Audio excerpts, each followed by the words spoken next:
નમસ્કાર મિત્રો, મારું નામ છે કુલદીપ સરવૈયા અને આજે હું આપની સમક્ષ લઈને આવી રહ્યો છું એક નવો કોર્સ જેની અંદર હું આપને ઇંગ્લિશ મુખ્ય પરીક્ષાનું જે પેપર હોય છે એના માટેના સંપૂર્ણ કોર્સનું આજે આપણે એક ડિસ્ક્રિપ્ટિવ વિડીયો મતલબ ઇન્ટ્રોડક્ટરી વિડીયો જે છે એ આપ સમક્ષ હું આજે લઈને આવ્યો છું.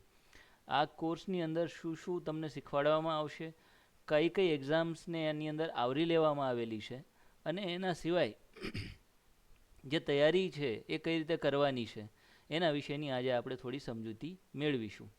બેઝિકલી કોર્સ એવી રીતે ડિઝાઇન કરવામાં આવેલો છે કે તમારો ચાહે ક્લાસ 1-2ની તમે તૈયારી કરતા હોય, પોલીસ ઇન્સ્પેક્ટરની તૈયારી કરતા હોય, પોલીસ સબ ઇન્સ્પેક્ટરની તૈયારી કરતા હોય, ડીવાયએસઓની તૈયારી કરતા હોય કે નાયબ મામલતદાર બનવા માટેની તૈયારી કરતા હોય, તમે સીસી એ ગ્રુપ એ માટે કરતા હોય કે ગ્રુપ બી માટે કરતા હોય, એ તમામ જેટલા પણ મુખ્ય પરીક્ષાના પેપર છે, પર્ટિક્યુલરલી ઇંગ્લિશ લેંગ્વેજ માટેના, અંગ્રેજી ભાષા માટેના જેટલા પેપર છે, જેટલા ટોપિક છે એની અંદર જે આવરી લીધેલા છે એ તમામ ટોપિકને આપણે આ કોર્સની અંદર ઇન્ક્લુડ કરી દેવાના છે. હવે કોર્સની અંદર આપ લોકોને શું મળશે, તો કોર્સની અંદર જેટલા પણ ટોપિક છે એ તો આપણે આવરી લેવાના છીએ. એના વિશેની ઇન ડેપ્થ તમને અન્ડરસ્ટેન્ડિંગ આપવાની છે કે તમારે શું કરવું જોઈએ, શું લખવું જોઈએ, શું ન લખવું જોઈએ, દરેક ક્વેશ્ચન માટેનું શું ફોર્મેટ હોવું જોઈએ, કઈ કઈ વસ્તુઓ અંદર ઇન્ક્લુડ કરવાની છે, કઈ મિસ્ટેક્સ તમારે નથી કરવાની, એ પ્રકારનું બેઝિક અન્ડરસ્ટેન્ડિંગ તો તમને જે તે વિડીયોમાં શીખવાડવામાં આવશે. એના પછી જે છે એ શું છે, તો આપને ટાસ્ક આપવામાં આવશે. માની લો કે આજે તમને એસેનો એક ટોપિક શીખવાડવામાં આવેલો છે, તો એ એસેના ટોપિક ઉપર તમને 2 કે 3 ટોપિક આપવામાં આવશે દરેક વિડીયોના અંતમાં. કેમ કે ટોપિક તમે શીખ્યા છો પછી એની પ્રેક્ટિસ નહીં કરો તો પછી તમે કેટલું શીખ્યા છો, તમને કેટલું આવડ્યું છે એનું તમને જાણકારી, એની જે જાણકારી તમને મળવી જોઈએ એ તમને નહીં મળે. એટલા માટે થઈને વિડીયોના અંતમાં આપને એક ટાસ્ક આપવામાં આવશે, 2 કે 3 ટોપિક આપવામાં આવશે અને એ ટોપિકમાંથી કોઈ પણ એક ટોપિક સિલેક્ટ કરી જે તે અઠવાડિયાના અંત સુધીમાં એ તમારે એનો જવાબ જે છે એ ગ્રુપમાં પોસ્ટ કરવાનો થશે. હવે યુઝ્યુઅલી પ્રેક્ટિસ લોકો એવી કરતા હોય છે કે તમે જેવો જવાબ સબમિટ કરો એટલે એના ઉપર તમને માર્ક્સ આપી દે અથવા તો 2 કે 3 વસ્તુઓ જે છે એ તમારા જે જવાબમાં ખોટી હોય એના વિશેનું તમને રિવ્યૂ આપી દે ટેક્સ્ટ મેસેજમાં.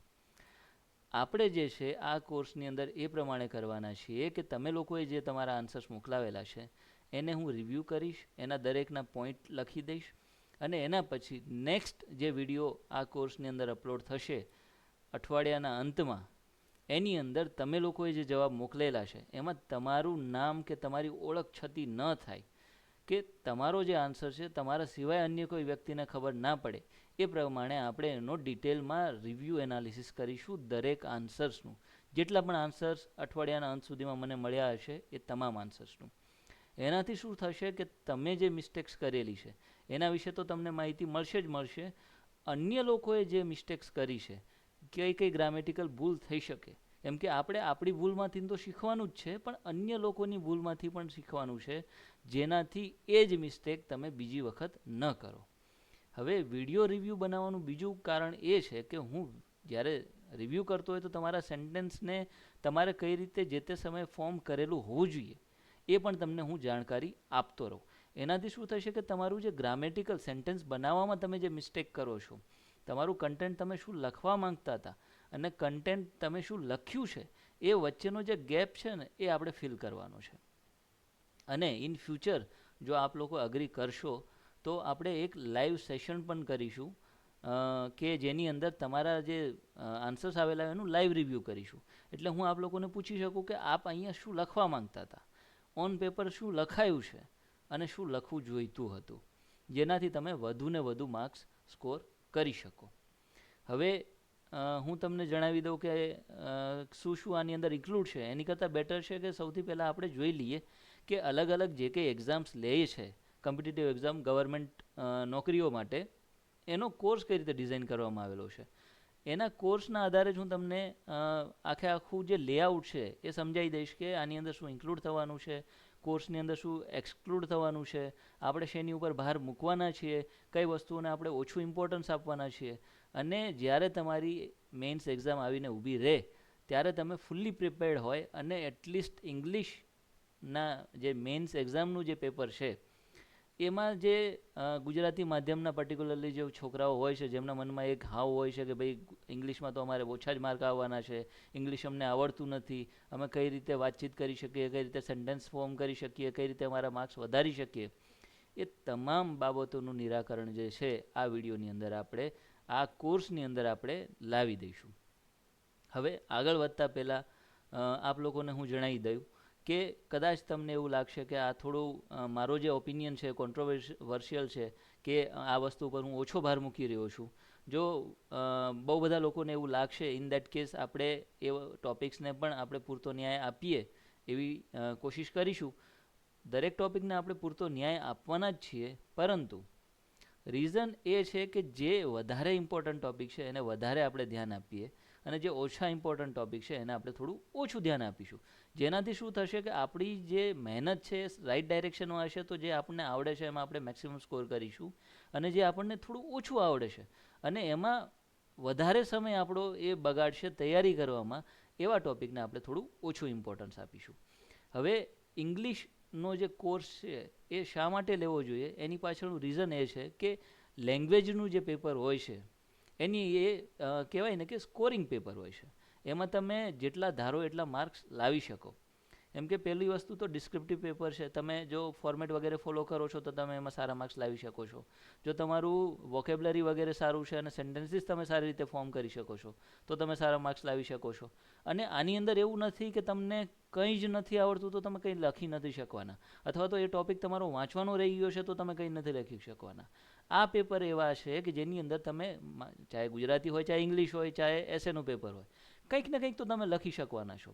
એટલે આની અંદર તમે જેટલું મેક્સિમમ સ્કોર કરી શકો એટલો ડિફરન્સ તમે તમારા મેરિટમાં પાડી શકો. કારણ કે જીએસના જે પેપર્સ હોય છે, ખાસ કરીને ક્લાસ 1, 2 ને પીઆઈની એક્ઝામ્સની અંદર, એની અંદર જીએસના પેપર્સની અંદર મોરલેસ માની લો કે તમને એક ક્વેશ્ચન આવડ્યો છે, એક નથી આવડ્યો, તો સેમ વસ્તુ બીજા વ્યક્તિ જોડે બી થવાની છે કે એને બીજો ટોપિક એને વાંચેલો હશે તો એને એ આવડ્યો હશે, પણ એક ટોપિક એનાથી કદાચ છૂટી ગયો હશે તો એને નહીં પણ આવડ્યો હોય.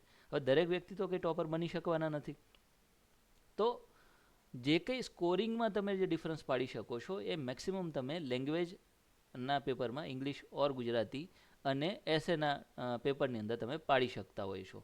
અને over the period of time તમે જે કંઈ મેરિટ્સ વગેરે તમે જોશો, જૂના ક્વેશ્ચન પેપર વગેરે જોશો ટોપર્સના ને એના, અને ટોપ 50, ટોપ 10, ટોપ 100ના તમે જોશો તો તમને આઈડિયા આવશે કે જે કંઈ ડિફરન્સ પડેલો છે એ જીએસ કરતાં પણ વધારે લેંગ્વેજ અને એસેના પેપરમાં પડેલો હોય છે.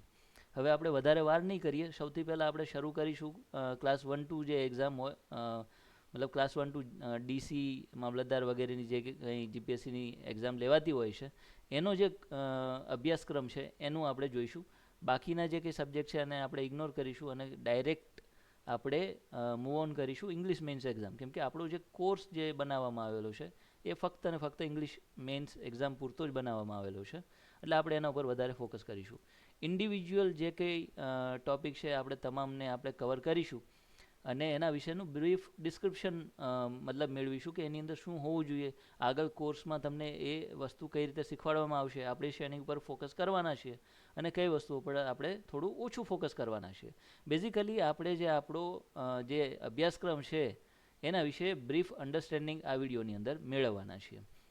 આ વિડીયો બાદ કોઈ પણ એક ટોપિક, આ જે આપણા લિસ્ટ છે એની અંદરથી કોઈ પણ એક ટોપિક એવો જે છે એ આપ લોકો માટે, જે લોકોએ સબસ્ક્રાઈબ નથી કર્યું એ લોકો માટે થઈને ફ્રીમાં હું જોઈ શકે એ રીતે મૂકી દઈશ. જેનાથી શું થશે કે આપને વધારે આઈડિયા આવશે કે what is there in the hall course. એનાથી તમે વધુને વધુ લાભ મેળવી શકશો. તમને આઈડિયા આવશે કે આ વસ્તુ મારા માટે છે કે નહીં.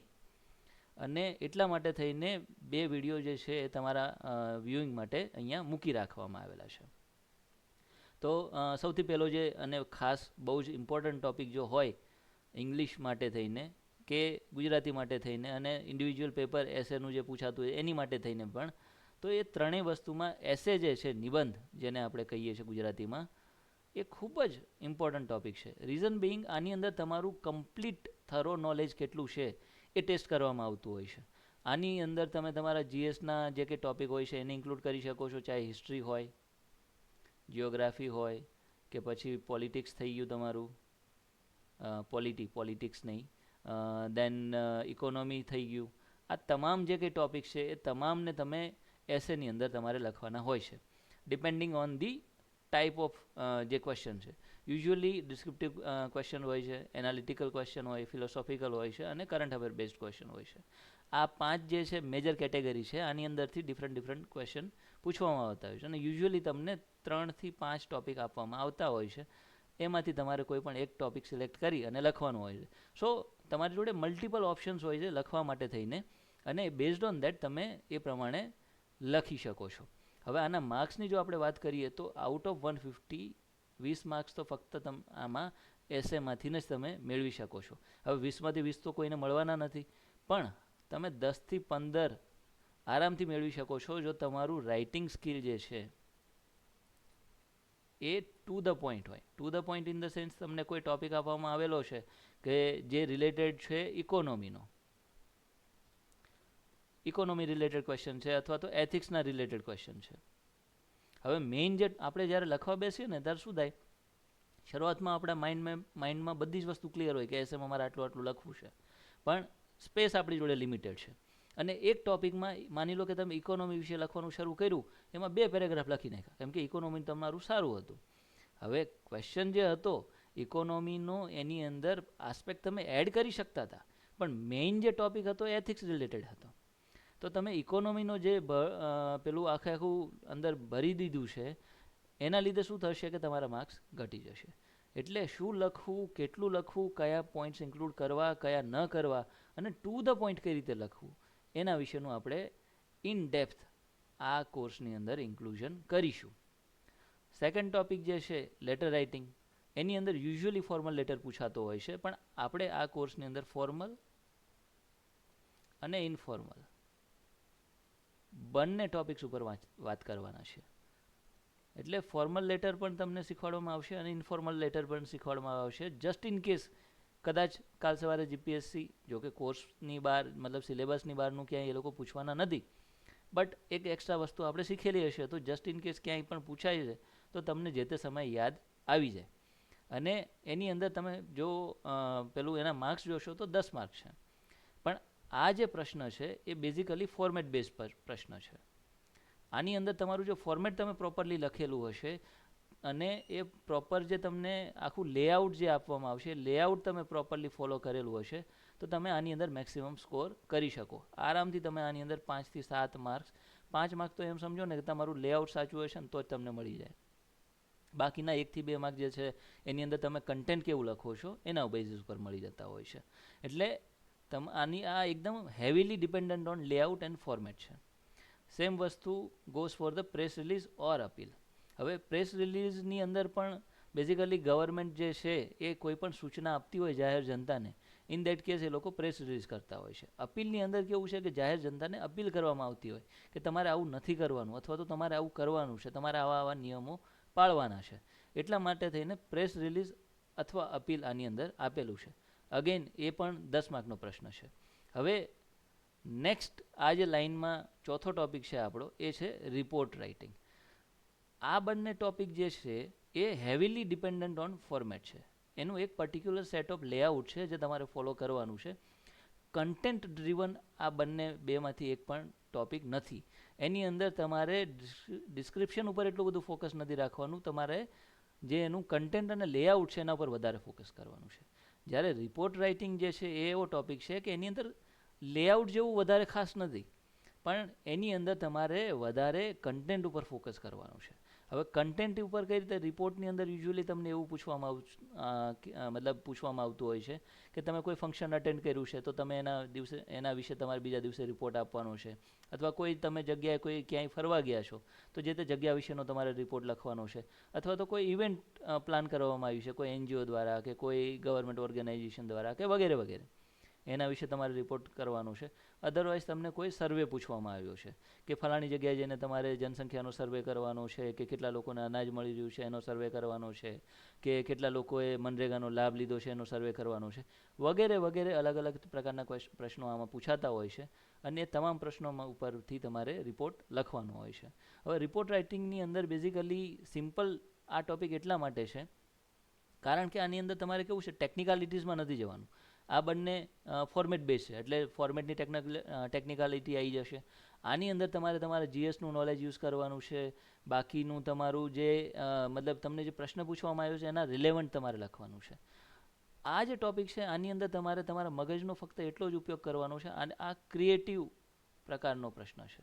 આની અંદર તમે તમારી ક્રિએટિવિટી દેખાડી શકો છો કે તમને જે ઇમેજિનેશન હોય એ વસ્તુ તમે આની અંદર ઇન્ક્લુડ કરી શકો છો. જ્યારે આની અંદર આ બંને જે ટોપિક છે, આ 3 ટોપિક આમ જોવા જઈએ તો એ ટેકનિકલ છે કે જે છે એ જ તમારે લખવાનું છે. આની અંદર તમારે બહુ વધારે ક્રિએટિવ થવાની જરૂર નથી.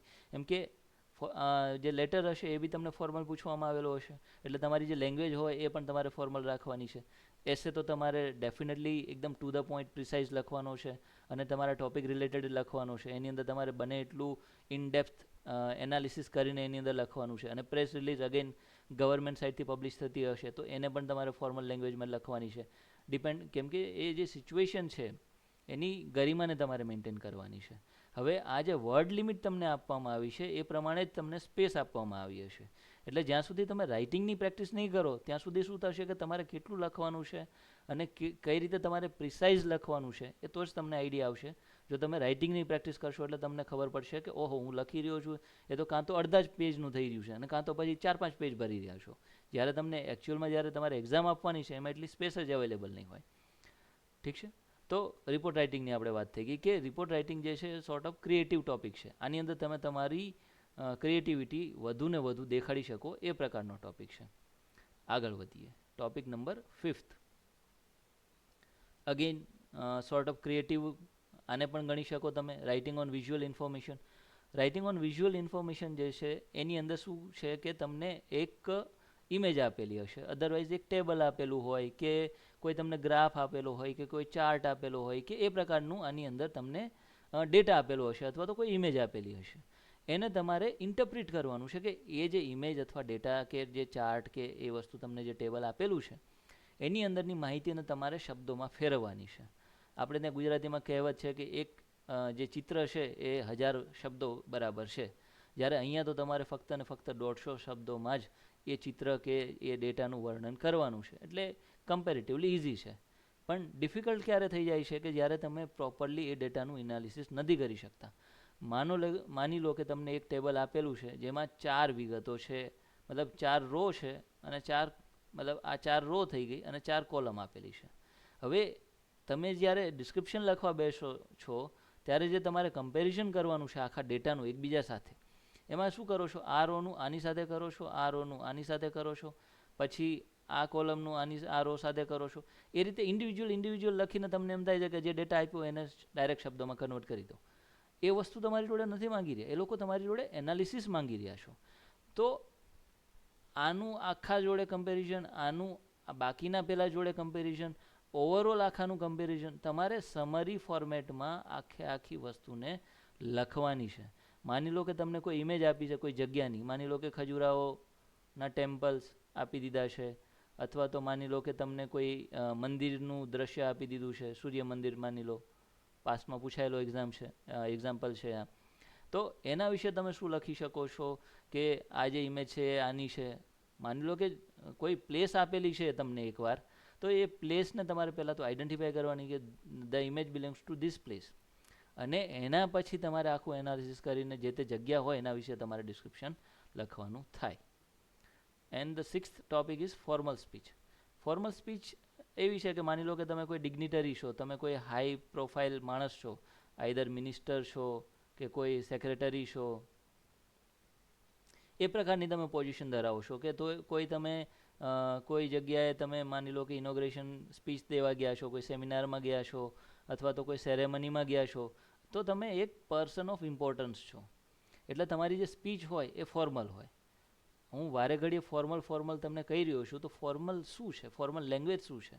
તો એક કહેવાય ને કે એક કાયદાની ભાષા હોય, એડમિનિસ્ટ્રેટિવ લેંગ્વેજ હોય, એની અંદર હું ને તમે વાત કરતા હોય ને એવી ભાષા ના હોય. એકા મિત્ર કેમ હાલે, શું હાલે, એ રીતની ભાષા ના હોય. એમાં એક રિસ્પેક્ટ હોય બોલવાવાળા વચ્ચે, સાંભળવાવાળા વચ્ચે, અને એ જે રિસ્પેક્ટેબલ જે લેંગ્વેજ હોય, એક એડમિનિસ્ટ્રેટિવ જે લેંગ્વેજ હોય એને ફોર્મલ સ્પીચ કહેવાય, મતલબ ફોર્મલ લેંગ્વેજ કહેવાય. અને ફોર્મલ સ્પીચની અંદર એક તમારે માની લો કે કોઈ ભાષણ જે છે, બેઝિકલી સ્પીચ ઇઝ ભાષણ. તો ભાષણ જે છે એને તમારે ફોર્મલ શબ્દોમાં, કેમ કે ડિગ્નિટરી જે કે ભાષણ આપતા હોય એક ફોર્મલ સ્પીચમાં હોય, એની માટે જે કંઈ સારા સ્પીકર્સ ના વિડીયોઝ તમને મળી જશે ઓનલાઈન, એ તમે સાંભળો તો તમને આઈડિયા આવશે. માની લો કે રાષ્ટ્રપતિ જે છે એમની સ્પીચ તમે સાંભળો, કે વડાપ્રધાનની સ્પીચ જે છે એ સાંભળો. યુઝ્યુઅલી જે કંઈ સ્પીકર્સ ઇંગ્લિશમાં પોતાની સ્પીચ આપતા હોય કોઈ ઇવેન્ટ ખાતે કે કોઈ એ રીતે કોઈ ડિગ્નિટરી પોતાની કોલેજ વગેરેની જે ઇવેન્ટ થતી હોય એની અંદર તમે જો સ્પીચ ઇંગ્લિશમાં સાંભળશો તો તમને વધારે આઈડિયા આવશે કે ફોર્મલ સ્પીચ શું હોય છે. તો બેઝિકલી અગેન આ પણ એક તમને એક ઇમેજિનરી સિનારીઓ આપવામાં આવ્યો છે કે ફલાણી જગ્યાએ ફલાણી હોસ્પિટલનું ઉદ્ઘાટન છે અને તમે હેલ્થ મિનિસ્ટર છો, તો તમારે એના ઉદ્ઘાટન માટે થઈને ફોર્મલ એક સ્પીચ આપવાની છે. તો માની લો કે હોસ્પિટલનું ઉદ્ઘાટન થતું હોય તો આપણે હેલ્થ રિલેટેડ વાતો કરવાની છે, એ હોસ્પિટલની બેડની કેપેસિટી કેટલી છે, એનાથી જનમાનસ ઉપર શું મતલબ લોકોને કેટલો ફાયદો થશે, એ પ્રકારની તમારે સ્પીચ આપવાની હોય. એટલે જેવો ટોપિક છે એ પ્રકારની તમારે ફોર્મલી એને આખી સ્પીચ ડ્રાફ્ટ કરવાની હોય. અગેન આ જે ટોપિક છે આ પણ ક્રિએટિવ કેટેગરીમાં આવે એ પ્રકારના 3 ટોપિક છે. અને એ ત્રણેય ટોપિકના તમે જો માર્ક્સ જોશો તો તમને કમ્બાઇન્ડ 45 માર્ક્સ થાય છે. તો અહીંયા જો આપણે ટોટલ આગળ એનાલિસિસ કરીએ તો ઉપરના જે છે એ 40 માર્કનું તમારું ટુ ધ પોઈન્ટ વાળું કન્ટેન્ટ થઈ ગયું, અને 45 માર્કનું તમારું ક્રિએટિવ કન્ટેન્ટ થઈ ગયું, અને આ છે તમારું to the point and layout based. ઠીક છે. તો આ પ્રકારની આખી એનાલિસિસ કરીને જો આપણે આગળ ચાલીએ ને તો એનાથી બેનિફિટ શું થાય કે તમને આઈડિયા આવે કે તમારે શું કરવાનું છે, ક્યાં તમારે ક્રિએટિવ થઈને લખવાનું છે, ક્યાં તમારે જે પ્રકારે જે વસ્તુ અંદર લખવી જોઈએ, જે મતલબ ડિસ્ક્રિપ્શન એની અંદર હોવું જોઈએ એ પ્રમાણે લખવાનું છે. તો ફોર્મલ સ્પીચ સુધીનું આપણે પૂરું કર્યું અને હવે આગળ વધીશું. Next topic is precise writing. આ જે ટોપિક છે ને એ સૌથી અઘરો ટોપિક છે. એક વખતે તમે એસેમાં પણ વધારે માર્ક્સ મેળવી શકો, પણ જે વ્યક્તિને પ્રિસાઇઝ રાઇટિંગમાં સૌથી વધારે માર્ક્સ મળે ને, 15માંથી માની લો કે એને 10 માર્ક્સ બી મળી જાય છે ને, તો એ વ્યક્તિ એમ કહેવાય કે બહુ ઇંગ્લિશ લેંગ્વેજનો મતલબ આમ ટોપ પોઝિશન ઉપર પ્રેસિડેન્ટ છે એમ માનીને ચાલો, એમ કે ઇંગ્લિશ લેંગ્વેજને ગોળીને વ્યક્તિ પી ગયો છે. એમ કે પ્રિસાઇઝ કેવું છે કે તમને 300 શબ્દોનો એક મસ્ત મજાનો પેસેજ આપેલો હોય છે. પેસેજ અથવા તો બીજા શબ્દોમાં કહીએ તો પેરેગ્રાફ, બરાબર? તમને પેરેગ્રાફ આપેલો છે, કેટલા શબ્દોનો? 300. આ 300 શબ્દોને તમારે 100માં કન્વર્ટ કરવાના છે. અને કઈ રીતે કન્વર્ટ કરવાના છે? એવું નહીં કે ઉપરની 5 લાઇનમાંથી એક તમને લાઇન સારી લાગી એ બેઠે બેઠી છાપી દીધી, બીજા પેરેગ્રાફમાંથી લાઇન સારી લાગી એ બેઠી તમે છાપી દીધી, એ રીતે નહીં. આખો પેરેગ્રાફ તમારે વાંચવાનો છે, એને તમારે સમજવાનો છે, અને 100 શબ્દો જે છે એની અંદર એ રીતે લખવાનો છે કે આ 300 શબ્દોમાં જે એનો સાર હતો એ ચેન્જ ના થાય, અને આખી જે 300 શબ્દોની જે એ લોકોએ કથા કરી એ તમારે 100 જે શબ્દો તમે જે લખ્યા એ વાંચે તો આનો આ જ મિનિંગ એમાં નીકળતો હોય. હવે થોડોક ડિફિકલ્ટ ટોપિક છે, પણ આપણે આને થોડું શાંતિથી સમજીશું તો વધારે મજા આવશે. એટલે આની અંદર તમારે હાર્ડલી તમે 5 થી 6 સ્કોર કરો ને તો બી બહુ સારો સ્કોર કહેવાય. અને 10 સુધી જો તમે પહોંચી ગયા ને તો નેક્સ્ટ ટાઈમ હું તમને ઇન્વાઇટ કરીશ કે મારી સાથે આવીને થોડું કોલાબ કરીને આપણે એક ફરીથી કોર્સ ડિઝાઇન કરશું, અને મને પણ તમે ટિપ્સ આપજો કે તમે કઈ રીતે 10 માર્ક મેળવ્યા છે. આગળ વધીએ આપણે. રીડિંગ કોમ્પ્રિહેન્શન સૌથી ઇઝી જો 15 માર્ક હોય તો એ આના છે, સૌથી ઇઝીલી. એમાંથી કેમ કે 5 જે છે 5 માર્ક તમને MCQમાંથી મળશે. આ 5માંથી આરામથી તમે 3 થી 4 મેળવી શકો, કેમ કે જે કંઈ ક્વેશ્ચન છે એ તમને પેરેગ્રાફની અંદરથી મળી જવાના છે. બેઝિકલી આનું રીડિંગ કોમ્પ્રિહેન્શનમાં તમને એક ફરીથી પેરેગ્રાફ આપેલો હશે 250 થી 300 શબ્દોનો, બરાબર? એમાંથી તમને 15 ક્વેશ્ચન પૂછવામાં આવશે. એ 15માંથી બી કેવું કે 5 જે છે MCQ હશે, અને બાકીના જે 10 ક્વેશ્ચન છે એ ડિસ્ક્રિપ્ટિવ. અને ડિસ્ક્રિપ્ટિવ બી કેવા કે શોર્ટ ડિસ્ક્રિપ્શન, એવું નહીં કે લાંબુ 4-5 લીટીનું લખી દીધું. એક લીટીમાં તમારો આન્સર પૂરો થઈ જવો જોઈએ. હાર્ડલી બીજી લીટી લખાવી જોઈએ, 1.5 લીટી તો મેક્સિમમ. એનાથી વધારે તમે આન્સર લખો મતલબ કે ક્યાંક ને ક્યાંક તમે ક્વેશ્ચન સમજ્યા નથી અને તમે ખોટું લખી રહ્યા છો. એટલે 1.5 થી 2 લીટી આખી બીજી લીટી પૂરી કરવામાં તો થોડું ખચકાવાનું, એમ કે 1 થી 1.5 લીટીમાં પૂરું થઈ જાય આપણો આન્સર. એ રીતે 10 શોર્ટ આન્સર ટાઈપના તમને પ્રશ્નો પૂછવામાં આવશે. હવે આન્સર જે છે એ પેરેગ્રાફની અંદર જ આપેલા હશે. અમુક જે છે માની લો કે સિનોનિમ છે, એન્ટોનિમ જે છે એ જે છે એ તમને આની અંદરથી નહીં મળે, એ તમને આવડતા હોવા જોઈએ. અને એ તમને ક્યારે આવશે? જ્યારે તમારી વોકેબ્લરી જે છે એ સારી હશે તો તમને એ આવડશે. So it is highly dependent on this paragraph. અને તમે જે આન્સર લખો ને 10 જે શોર્ટ ટાઈપના છે 1 થી 2 લીટીના, એ પણ એવું નથી કે બેઠે બેઠી લાઈન એમાંથી ઉપાડીને સીધું છાપી દેવાનું છે કે આમાં આ જે 2 કે 3 શબ્દો છે ને એ આનો આન્સર છે. એને તમારે તમારા પોતાના શબ્દોમાં એવી રીતે લખવાનું છે કે એનું કન્ટેન્ટ બેઠું હોવું જોઈએ પણ એને સેન્ટેન્સ ફોર્મમાં એડ કરવાનું છે. એ એક્ઝેક્ટ અત્યારે હું તમને જ્યારે આપણે એ ટોપિક લઈશું ને ત્યારે તમે વધારે ઇઝીલી એને સમજી શકશો. પણ એમસીક્યુના જે બેઠા માર્ક છે એ આપણે ક્યાંય જવા આમાં જોઈએ નહીં. હું જે તમને વિડીયોની શરૂઆતમાં કહેતો હતો ને કે મારો ઓપિનિયન કદાચ તમને કોન્ટ્રોવર્શિયલ લાગશે, અમુક લોકોને લાગશે, અમુક લોકો કદાચ અગ્રી બી કરશે મારી વાત સાથે. પણ જે લોકોને કોન્ટ્રોવર્શિયલ લાગી રહ્યો છે અથવા તો જેમને લાગવાનો છે એ લોકો માટે હું જણાવી દઉં કે શા માટે મારો આ ઓપિનિયન છે. હું જસ્ટિફાઈ કરવાની પૂરી ટ્રાય કરીશ. જસ્ટ ઇન કેસ તમને એવું લાગે છે કે ના હું ખોટો છું તો ચોક્કસથી મારું ધ્યાન દોરજો. પણ આ જે ટોપિક છે ઇંગ્લિશ ગ્રામર, એ ફક્ત ને ફક્ત 20 માર્કનો ટોપિક છે. હવે ટોટલ તમારું પ્રશ્ન જે મતલબ ટોટલ માર્ક જે છે આ પ્રશ્ન પેપરના એ છે 150.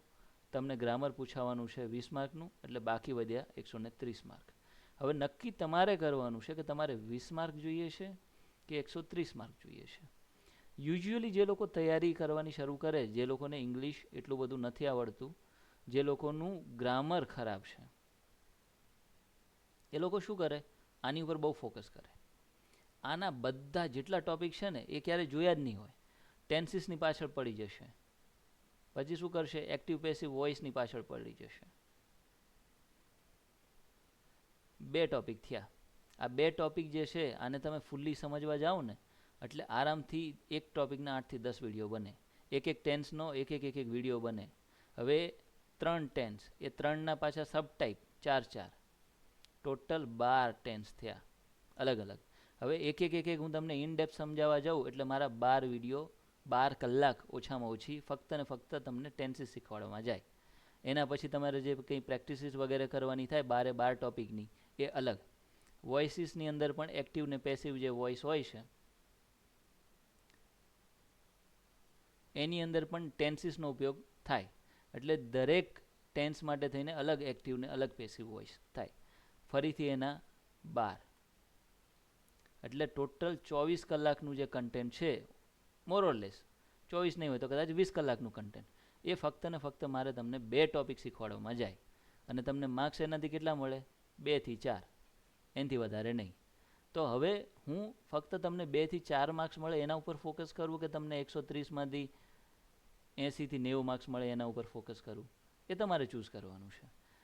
હું ઇંગ્લિશ ગ્રામરનો જે આ જે ટોપિક્સ તમને આપવામાં આવેલા છે, જે આ 12 થી 15 જે ટોપિક છે આની અંદર, એ તમામ ઉપર લાસ્ટમાં, એકદમ લાસ્ટમાં ને બહુ જ બ્રીફ ફોકસ કરીશ. સૌથી વધારે કેમ કે બીજું રીઝન મારું આની ઉપર ઓછું ફોકસ કરવાનું એ છે કે આ તમામ જે કંઈ ક્વેશ્ચન હશે MCQ બેઝડ હોવાના છે. તમને A, B, C અને D આ 4માંથી એક જ ટોપિક તમારે, એક જ આન્સર જે છે એ ચૂઝ કરવાનો છે. હવે માની લો કે તુક્કો બી મારી દેશો ને તો 20માંથી કમસે કમ 10 કે 8 કે 12, જેવો તમારો તુક્કો, જેવું તમારું નોલેજ, એ પ્રમાણે તમે આની અંદરથી આરામથી માર્ક્સ મેળવી શકો. એવું તો છે નહીં કોઈ કે જેને 20માંથી 0 આવે. બહુ જ રેર ચાન્સ છે. આ મારું સેકન્ડ રીઝન છે કે આના ઉપર હું ઓછું ફોકસ કરીશ. ત્રીજું રીઝન મારું એ છે કે અમુક ટોપિક જેમ કે administrative glossary, synonym antonym, one word substitution, connection linkers અને હોમોનિમ્સ હોમોફોન્સ, આ જે 5 ટોપિક મેં તમને ગણાયા. છઠ્ઠો ટોપિક છે ઇડિયોમેટિક એક્સપ્રેશન, ફ્રેઝલ વર્બ્સ. આ પ્રકારના જે કંઈ ટોપિક છે આની અંદર તમારું જ્યાં સુધી વોકેબ સારી નહીં હોય ત્યાં સુધી હું તમને ગમે એટલી વસ્તુઓ શીખવાડી દઉં, તમને બેઠે બેઠું તો કોઈ પૂછવાનું નથી એક્ઝામમાં, અને બેઠું નથી પૂછવાનું એના લીધે તમારા માર્ક્સ ઓછા આવશે અને તમે કહેશો કે તમે આખો ટાઈમ ઇંગ્લિશ ગ્રામર શીખવાડવામાં વેસ્ટ કર્યો અને એના લીધે અમે લોકો પ્રેક્ટિસ ના કરી શક્યા અને એના લીધે અમારા માર્ક્સ ઓછા આવ્યા. એટલે instead of focusing on English grammar we will focus on writing. કોઈ પણ લેંગ્વેજ જે તમારે શીખવી હોય ને તો એને બે રીતે શીખી શકો. એક તો તમે ગ્રામર શીખી જાઓ, ગ્રામરના બધા રૂલ્સ તમે શીખી જાઓ, અને બીજું હોય જેમ તમે ગુજરાતી શીખ્યા છો એ રાઇટિંગ અથવા તો રીડિંગના માધ્યમથી, સ્પીકિંગના માધ્યમથી પણ તમે શીખી શકો છો. આઈધર વે, ઠીક છે. તો આ જે ઓપ્શન છે આ શોર્ટકટ છે, સોર્ટ ઓફ. એમ કે માની લો કે તમને અત્યારે ગુજરાતી બોલતા કે લખતા આવડે છે, તમે સેન્ટેન્સીસ ફોર્મ કરો છો. અત્યારે હું જે બોલી રહ્યો છું એક્ઝેક્ટ સેન્ટેન્સીસ ફોર્મ કરી રહ્યો છું. હા, પ્યોર ગુજરાતી નથી બોલી રહ્યો, ક્યાંક ને ક્યાંક વચ્ચે વચ્ચે ઇંગ્લિશના શબ્દો હું યુઝ કરી રહ્યો છું, પણ મારા સેન્ટેન્સ ફોર્મેશનમાં ક્યાંય ભૂલ નથી. કર્તરી કર્મણી જે તમારે કરવાનું થાય તો એની માટે થઈને તમારે ગ્રામરની જરૂર પડે. પણ બેઝિક અન્ડરસ્ટેન્ડિંગ તો તમે જ્યારે MCQ વાંચો ને તો તમને આવી જ જાય કે કર્મણીનું આ રીતનું ફોર્મેટ હોય, કર્તરીનું આ રીતનું ફોર્મેટ હોય. સેમ વસ્તુ એક્ટિવ પોસેસિવમાં જો તમે સેન્ટેન્સીસ બનાવેલા હશે બહુ બધા, તો તમને એ વાંચશો ને ત્યારે જ આઈડિયા આવશે કે આ ઓપ્શન જે છે ને એ, સી ને આ બે તો નથી જ. હવે તમારી જોડે વધ્યા ક્યાં? બી ને ડી. બેમાંથી એક ટિક કરો, નેગેટિવ માર્ક્સ તો છે નહીં.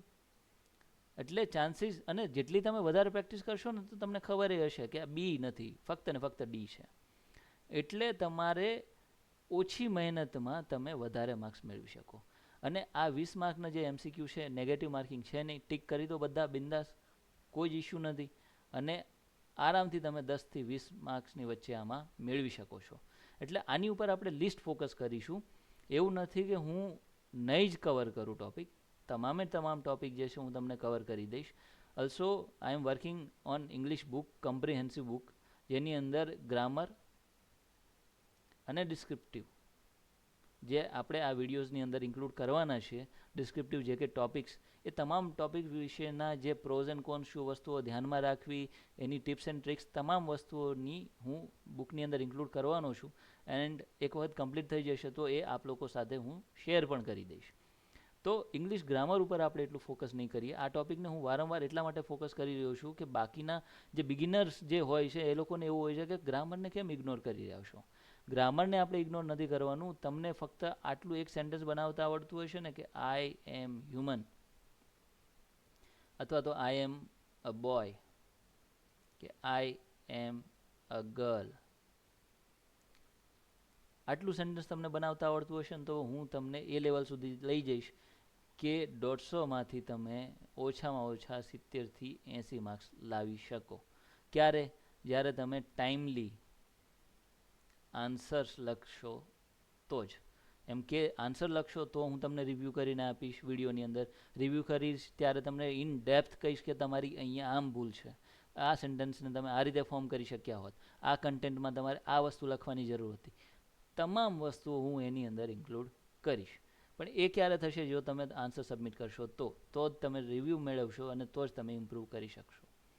હવે લાસ્ટ ટોપિકની આપણે વાત કરીએ. 10th ટોપિક ઇઝ ટ્રાન્સલેશન, જે તમે રૂટીનમાં આખા પેપરમાં કરવાના છો જો તમે ગુજરાતી મીડિયમમાં ભણેલા છો.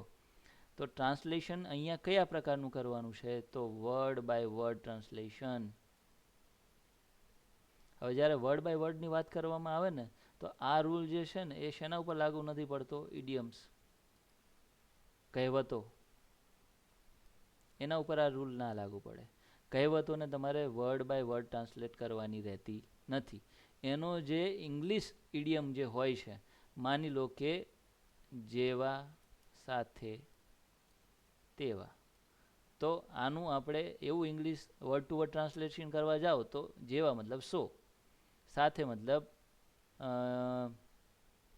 ટુ, આ કેસમાં સો ટુ સો, જેવા સાથે તેવા, આ પ્રકારનું ટ્રાન્સલેશન કરો ને તો ખોટું પડે. પણ અહીંયા તમને જો યાદ હોય કે ટીટ ફોર ટેટ, અથવા તો અહીંયા સો ફોર સો કરી દો, તો આ પ્રકારનું ટ્રાન્સલેશન કરો તો આ ખોટું છે. ટીટ ફોર ટેટ તમે લખો તો આ સાચું ટ્રાન્સલેશન થાય. એમ કે સાચી કહેવત જે છે એ આ છે. તો ઇન દેટ કેસ તમારે વર્ડ ટુ વર્ડ ત્યાં ટ્રાન્સલેશન નથી કરવાનું. પણ માની લો કે તમને એવું કોઈ સેન્ટેન્સ આપેલું છે કે હું ચાલતો જતો હતો, તો આની અંદર તમારે વર્ડ ટુ વર્ડ ટ્રાન્સલેશન કરવાનું છે કે હું એટલે આઈ, બરોબર. પછી ચાલતો મતલબ વોક, જતો મતલબ ગો, અને હતો મતલબ પાસ્ટ થઈ ગયું. તો આઈ વોઝ વોકિંગ. આ રીતે કરો એટલે આ તમારું વર્ડ ટુ વર્ડ ટ્રાન્સલેશન થઈ ગયું. અમુક અમુક જે શબ્દો છે હવે વર્ડ ટુ વર્ડ ટ્રાન્સલેટમાં આઈ વોઝ ગોઈંગ વોકિંગ આ પ્રકારનું તમે વર્ડ ટુ વર્ડ ટ્રાન્સલેશન કરવા જાઓ તો પછી આ ખોટું પડે. તો આઈ વોઝ વોકિંગ જે હું ચાલતો જતો હતો તો આ વર્ડ ટુ વર્ડ ટ્રાન્સલેશનનો જ પાર્ટ છે. એટલે ક્યાં શું લખવું એ જો તમે પ્રેક્ટિસ કરશો તો તમને વધારે આઈડિયા આવશે. અધરવાઇઝ શું થશે કે આપણે હવામાં તીર મારતા રહી જઈશું અને એનું તમે માર્ક્સ જો જોશો તો આના પણ 15 છે. તો આની અંદર જો અત્યાર સુધીમાં તમારે 2 થી 3 માર્ક આવતા હોય તો ત્યાંથી આપણે વધીને 7 થી 8 સુધી તો આરામથી પહોંચી જઈએ જો તમે વર્ડ ટુ વર્ડ ટ્રાન્સલેશન કરી શકતા હોય તો. આની અંદર તમને જે છે એ ગુજરાતીમાં પેસેજ આપેલો હશે અને એ કેવો હશે કે કોઈ ન્યૂઝ આર્ટિકલ હશે ગુજરાતીનું અથવા તો કોઈ ગુજરાતી જે બુક હોય અને એ બી બુક કેવી કે માની લો કે ગાંધીજીએ લખેલી બુક છે કે અન્ય કોઈ વ્યક્તિએ લખેલી બુક છે એ પ્રકારના બુકની અંદરથી એક પેરેગ્રાફ ઉપાડીને તમને આપી દેશે. હવે એની જે લેંગ્વેજ હોય ને એ બી અઘરી હોય, એના અમુક શબ્દો જે હોય ને એ બી અઘરા હોય તો એને વર્ડ ટુ વર્ડ ટ્રાન્સલેશન કરવા માટે થઈને તમારે અગેન શું કરવું પડે, વોકેબ્યુલરી ઇમ્પ્રૂવ કરવી પડે. અને એ ક્યારે થાય, જ્યારે તમે લખો, વાંચો અને બોલો તો જ તમારી વોકેબ્યુલરી ઇમ્પ્રૂવ થાય. અમુક લોકો એવા પણ હશે જેને વોકેબ્યુલરી જ પહેલી વખત શબ્દ સાંભળ્યો હશે. તો હું જે બોલી રહ્યો છું કે વોકેબ્યુલરી એટલે શબ્દ ભંડોળ, તો આને તમારે લિંક કરતું રહેવાનું છે. હું અમુક જે અંગ્રેજી શબ્દો જે બોલતો હોય ઇંગ્લિશ વર્ડ્સ તો એની સાથે સાથે બંનેનું પેરેલલ ટ્રાન્સલેશન કરીને પણ હું વિડીયોમાં બોલતો રહેતો હોઉં છું. તો એકબીજા સાથે લિંક કરવાના છે. સેકન્ડ ઓપ્શન છે કે તમારે ડિક્શનરી તમે વાપરી શકો છો. પણ આ કેવું છે, બહુ જૂના જમાનાના લોકો હોય ને એ લોકો ડિક્શનરી વાપરતા હતા. નવા જમાનાના લોકો શું કરે છે, ગૂગલ લેન્સ એની અંદર ટ્રાન્સલેશનનો એક ઓપ્શન આપે છે આપણને.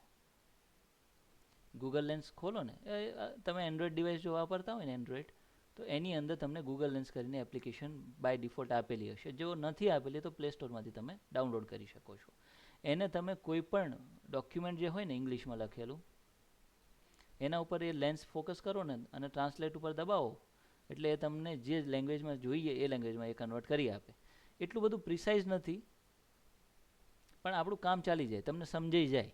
એટલે જેટલું તમે એ પ્રકારની વાંચન કરશો કે ઇંગ્લિશ તમે ડોક્યુમેન્ટ વાંચ્યું પછી લેન્સ થ્રુ તમે એનું ગુજરાતી ટ્રાન્સલેશન વાંચો છો તો તમને આઈડિયા આવશે કે ઓકે આ સેન્ટેન્સ ગુજરાતીમાં આ રીતે લખાય, ઇંગ્લિશમાં આ રીતે લખાય અને આ શબ્દનો આ મતલબ થાય છે. એટલે એ પ્રકારનું જો તમે વાંચવાનું કરશો અને ટેકનોલોજીનો ઉપયોગ રીલ્સ જોવાને બદલે ગૂગલ લેન્સ ને એ પ્રકારની જે એપ્લિકેશન હોય છે અથવા તો ઘણી બધી ગ્રામરલી આ એપ્લિકેશન છે, એક્સટેન્શન પણ તમને ગૂગલમાં મળી જશે ક્રોમમાં. આની અંદર તમે કેવું છે કે કોઈ પણ ગ્રામેટિકલ મિસ્ટેક કરો ને તો એ તમને સજેશન આપે. અને હવે તો ઓટો કરેક્ટના ફીચર્સ પણ આવે છે મોબાઈલની અંદર. વોટ્સએપમાં તમે ટાઈપ કરતા ઓટો કરેક્ટ તમે ઓન રાખો ને તો સ્પેલિંગ મિસ્ટેક કરી હોય ને તો એ બી ઓટો કરેક્ટ થઈ જાય. એટલે આપણે શું કરીએ, બહુ મહેનત ના કરીએ કે જે સ્પેલિંગ એણે કરેક્ટ કર્યો એ શું લખ્યો હતો. પણ ઇંગ્લિશ આપણે શીખવું છે, આપણે એક અધિકારી કે કર્મચારી બનવું છે તો એટલા માટે થઈને એ જે સેન્ટેન્સ એને જે સુધાર્યું છે અથવા તો જે સ્પેલિંગ એણે સુધાર્યું છે એ પણ આપણે શીખવો પડે. એકવાર બની જાઓ પછી નહીં શીખો તો ચાલશે, પણ જ્યાં સુધી નથી બનેલા ત્યાં સુધી એ તમારે શીખવું જરૂરી છે. હવે આ વાત કરીએ આપણે ફક્ત જીપીએસસી ક્લાસ 1-2ની જે એક્ઝામ હોય છે એના વિશેની. તો આની અંદર તમને 10 ક્વેશ્ચન મેઇનલી પૂછવામાં આવે છે. 10-10ને આપણે આની અંદર વિડીયોની અંદર કવર કરવાના છીએ. નેક્સ્ટ જે એક્ઝામ છે જે પોપ્યુલર છે એ પીઆઈની એક્ઝામ છે. તો પીઆઈની એક્ઝામની અંદર પણ મેન્સનું પેપર લેવામાં આવે છે. એના પણ આપણે ટોપિક જોઈ લઈએ કે સિમિલર છે કે કંઈ અલગ છે. જો કંઈ અલગ હશે તો આપણે એને પણ ઇન્ક્લુડ કરી દઈશું. જો સિમિલર હશે તો એ તો ડેફિનેટલી આપણે કોર્સની અંદર ઇન્ક્લુડ કરવાના જ છીએ. ઠીક છે. તો હવે આની અંદર આપણે થોડું ફટાફટ ચાલીશું કે જે કોમન ટોપિક હશે ને એના વિશે આપણે બહુ વધારે વાત કરીશું નહીં. પહેલો ટોપિક એસેનો જ છે, અગેન સેમ જ છે, પણ માર્ક્સ જો તમે જોશો તો એ 20 માર્ક્સ થઈ ગયા. રીઝન બિંગ આ 200 માર્કનું પેપર છે. આપણું ક્લાસ 1-2 વાળું જે હતું એ 150 માર્કનું હતું. એટલે આની અંદર જે છે પહેલામાં બી એસે 20 માર્ક્સનો હતો, આની અંદર પણ 20 માર્કનું છે અને વર્ડની જે લિમિટ છે એ પણ એટલી છે. પણ જે પ્રેસ રિલીઝ થઈ ગઈ કે લેટર રાઇટિંગ જે પહેલાંમાં 10 માર્કનું હતું આજે 15 માર્કનું હતું એની અંદર 5 માર્કનો તમને આમાં વધારો જોવા મળશે. પણ કન્ટેન્ટ ફોર્મેટ એની અંદર તો બહુ વધારે ફેરફાર થશે નહીં, એટલે જે પહેલાંમાં હતું એ જ તમારે આમાં લખવાનું છે. સેમ વસ્તુ આની અંદર પણ તમને ફોર્મલ લેટર પૂછવામાં આવશે, પણ આની અંદર ઇસ્યુઝ એવા હશે જે પોલીસને ડીલ કરવાના હોય, એટલે લેટર પણ તમને એ પ્રકારનો ફોર્મલ પૂછવામાં આવેલો હશે. બરાબર, તો એ લેટર રાઇટિંગ થઈ ગયું. Third one is press release. તો આની અંદર તમને પ્રેસ રિલીઝ કે અપીલ તમને પૂછવામાં આવશે કોઈ કન્સર્ન કે પ્રોબ્લેમ કે ડિઝાસ્ટર વિશે. પહેલાંમાં પ્રેસ રિલીઝ / અપીલ હતું. આની અંદર તમને બંને વસ્તુ પૂછવામાં આવી છે કે તમારે પ્રેસ રિલીઝ બી કરવાની છે અને પ્રેસ અપીલ પણ કરવાની છે. પહેલાંમાં બંને વસ્તુ સાથે એટલા માટે આપવામાં આવેલી હતી કે તમારે એક અધિકારી તરીકે તમારે ત્યાં કામગીરી કરવાની છે. જ્યારે તમે પોલીસ ઇન્સ્પેક્ટર બનો છો તો તમારે ઘણી વખત પ્રેસ રિલીઝ પણ આપવાની થશે અને ઘણી વખત તમારે પ્રેસ અપીલ પણ આપવાની થશે. માની લો કે કોઈ દંગા ફાટી નીકળ્યા છે અથવા કોઈ કેલામિટી મતલબ કે આપદા, કેલામિટી, મારા બી ક્યારેક સ્પેલિંગ મિસ્ટેક હોય છે પણ હું કરેક્ટ કરી દઈશ. બરાબર, અને તમે પેરેલલ ગૂગલ બી કરતા રહેશો કે મારી મિસ્ટેક હોય તો તમે એ બી કમેન્ટ કરીને જણાવી શકો છો. તો કેલામિટી મતલબ કોઈ નેચરલ ડિઝાસ્ટર આવી ગયું, કોઈ એવી આપદા આવી ગઈ છે, અથવા તો ક્યાંય મતલબ કહેવાય ને કે કર્ફ્યુવાળી સિસ્ટમ, CURFEW, કર્ફ્યુવાળી સિસ્ટમ આવી ગઈ છે. ઇન દેટ કેસ એ લોકોએ જાહેર જનતાને અપીલ કરવી પડતી હોય છે. જો કોઈ એડવાન્સમાં જાણ કરવાની હોય તો એ લોકો પ્રેસ રિલીઝના માધ્યમથી જાહેર જનતાને જાણ કરતા હોય છે. તો આની અંદર તમારે એક ટોપિક જે પહેલાંમાં અપીલ અહીંયા ભેગું હતું એની માટે થઈને અહીંયા તમને એક પ્રેસ અપીલનો એક અલગથી આની અંદર ક્વેશ્ચન પૂછવામાં આવે છે. બંને વસ્તુ આપણે પહેલા ટોપિકમાં કવર કરવાના છીએ એટલે એ કોઈ પ્રશ્ન નથી. Next topic is report writing, which is again same to જે પહેલાંમાં આપણે વાત કરીએ. આની અંદર ડાયલોગ રાઇટિંગનો પણ એક અલગથી ટોપિક આપેલો છે. હવે ડાયલોગ રાઇટિંગની અંદર કેવું હોય કે તમને 2 કે 3 કે 4 n નંબર મતલબ ગમે એટલા નંબરના તમને માણસો આપી શકે છે. એની અંદર તમને એક ટોપિક આપેલો હશે કે 2 લોકો કે 3 લોકો ફલાણા ઢીકના ટોપિક ઉપર માની લો કે ડિઝાસ્ટર વિશે વાત કરી રહ્યા છે. તો શરૂઆતમાં શું કરવાનું છે કે પર્સન 1 ઇક્વલ ટુ કરીને P1, person 2 equal to P2, person 3 P3. આ રીતે તમારે ડિફાઇન કરી દેવાનું કોણ શું છે. એનાથી શું થાય કે કન્ટેક્સ્ટ થઈ ગયો. નહીંતર શું થાય કે દરેક વખતે જ્યારે તમે એનો ડાયલોગ લખવા જાઓ ને તમારે આખું લખવું પડે, આખા એટલે તમારું અડધી સ્પેસ તો જે છે ને પર્સન લખવામાં જ જતી રહે, કેમ કે નામ તો તમે લખી નથી શકવાના અનટિલ અનલેસ તમને પ્રોવાઈડ કરેલા હોય. માની લો કે નામ બી આપેલા છે તો શું કરવાનું, માની લો કે મનીષ નામ આપેલું છે તમને, એક મનીષ છે એક સુરેશ છે, તો આને ડિફાઇન કરી દો M, આને કરી દો S. બરાબર, ત્રીજો માની લો કે સચિન છે, હવે સેમ નામ થઈ ગયા તો આને S1 S2 કરી દો. એનાથી શું થશે, નેક્સ્ટ તમારે જ્યારે ડાયલોગ લખવાનો થાય S1 કરીને તમે એનો ડાયલોગ લખી દો, S2 કરીને એનો ડાયલોગ લખી દો. એટલે આ થોડો અલગ ટોપિક છે, આને આપણે અગેન કોર્સની અંદર આવરી લેવાના છે કે ડાયલોગ જ્યારે 2 લોકો વચ્ચે લખવાના હોય તો તમારે કઈ રીતે લખવાના છે. આ જે ટોપિક છે અગેન ક્રિએટિવ ટાઈપનો ટોપિક છે. આની અંદર તમે તમારું જે ટોપિક મતલબ તમને જે ક્વેશ્ચન પૂછવામાં આવેલો છે એના રિલેટેડ તમે ક્રિએટિવલી આની અંદર લખી શકો છો. ઠીક છે, આગળ વધીએ આપણે. ડાયલોગ રાઇટિંગ સુધીનું થઈ ગયું. Next is formal speech.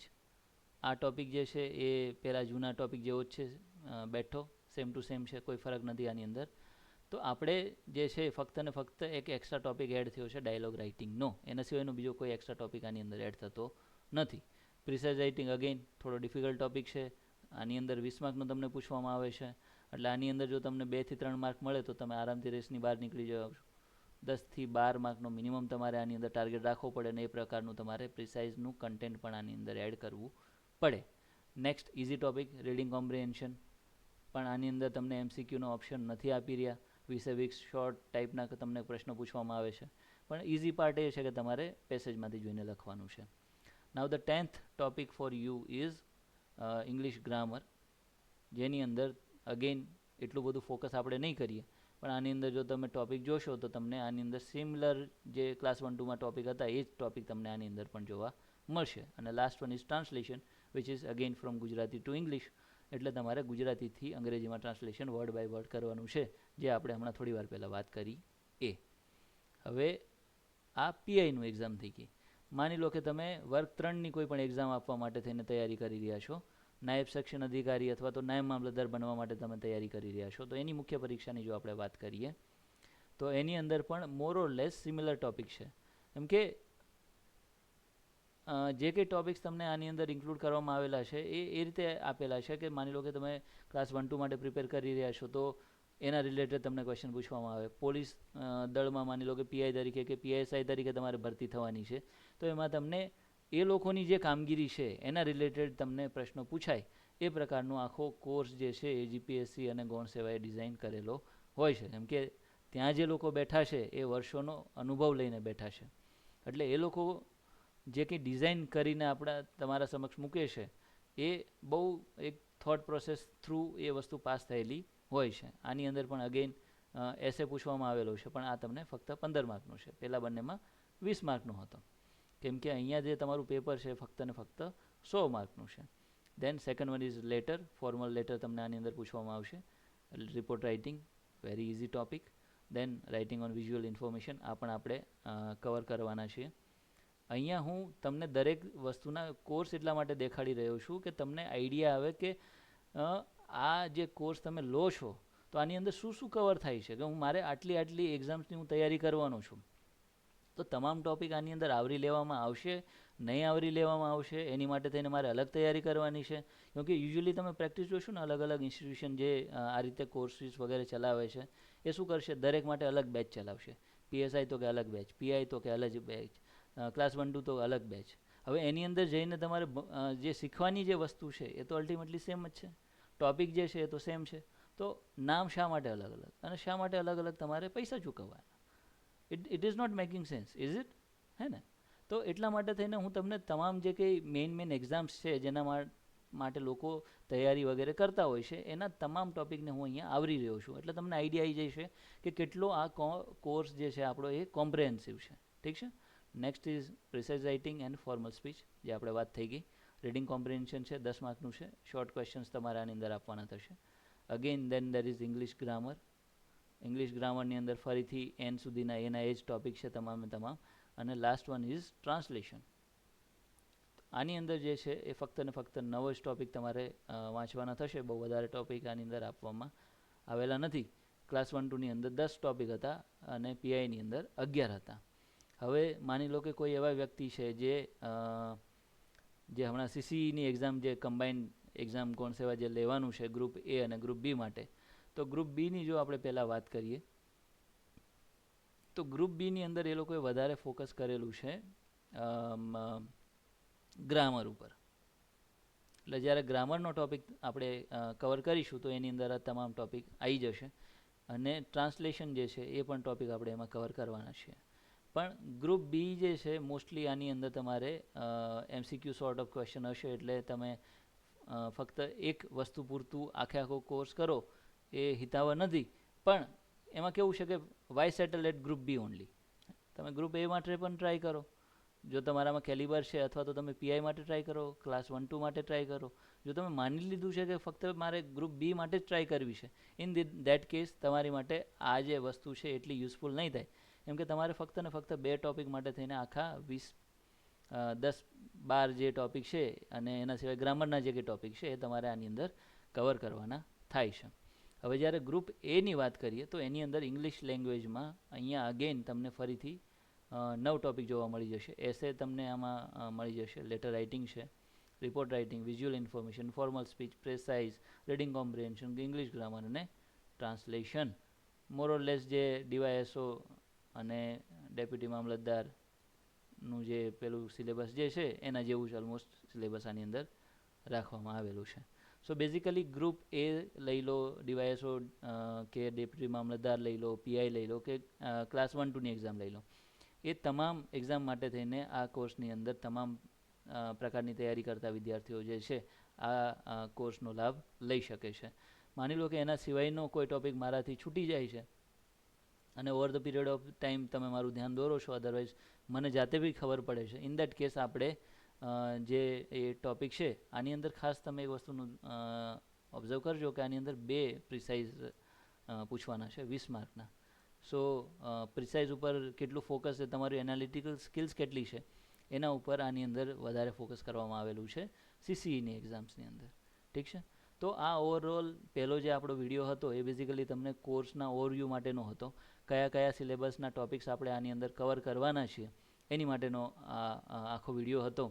અત્યાર સુધીનો વિડીયો જો આપને ગમ્યો હોય તો હવે આપણે નેક્સ્ટ જે વિડીયો બનાવવાના છીએ આમાંથી એક ઇન્ડિવિજ્યુઅલ ટોપિક લઈને બનાવવાના છીએ. મારા વિડીયોની લેન્થ થોડી લાંબી હશે એટલે એવું લાગે તો તમે કટકે કટકે પણ જોઈ શકો છો, પણ આઈ પ્રિફર કે તમે એકસાથે જોવો અને તમને આખો જે કન્સેપ્ટ છે એ સમજમાં આવે અને એના પછી તમે એના ઉપર એક્ટ કરો અને એના આન્સર્સ વગેરે તમે સબમિટ કરો અને એને આપણે ડિટેલ એનાલિસિસ સાથે આગળ વધતા જઈએ અને વધુને વધુ તમારો સપોર્ટ મને મળતો રહે, મારો સપોર્ટ તમને મળતો રહે એવી આશા રાખીએ છીએ. અને જો આપને આ આખું જે ઇન્ટ્રોડક્ટરી વિડીયો જે છે એ વધારે જો ગમ્યો હોય તો અન્ય લોકો સાથે પણ શેર કરજો અને જણાવજો કે આ પ્રકારની એક આપણે શરૂ કરવા જઈ રહ્યા છીએ. તો વધુને વધુ જેટલા લોકો જોડાશે એટલું આપણું તમારું અને મારું બંનેનું જે નોલેજ છે એ વધશે. તો આશા રાખું છું કે આપને આ વિડીયો ગમ્યો હશે. જો ગમ્યો હોય તો આપણે આગળ આવી રીતે આ સ્ટાઇલથી ભણતા રહીશું. જો કોઈ કમેન્ટ્સ કે ક્રિટિસિઝમ હોય તો એ પણ જણાવજો, તો આપણે એ પ્રમાણે સુધારા બી કરીશું જેનાથી અન્ય લોકોને પણ આપનું જે ઓબ્ઝર્વેશન છે એનો લાભ મળતો રહે. તો અત્યાર સુધી મને સાંભળવા બદલ આપ સૌનો ખૂબ ખૂબ આભાર.